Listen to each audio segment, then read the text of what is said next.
Welcome everyone. This is Ali DIY Trucking, Semi Trucking International LT 625 Cummins engine X15, guys.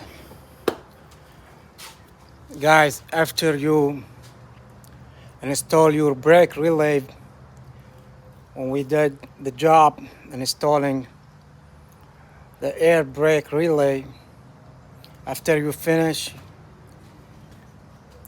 installing everything,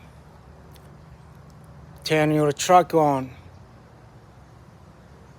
and inspect it. Let the air builds up and come out. See if there is any kind of leaks. Push on the brakes. Make sure there is no leaks.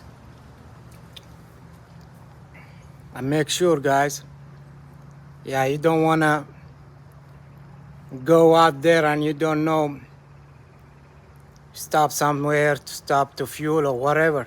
You hear, shh, you have an air leak. You don't want that. And the worst from that is you got no tools in the truck. And maybe you are like 500 miles away from home.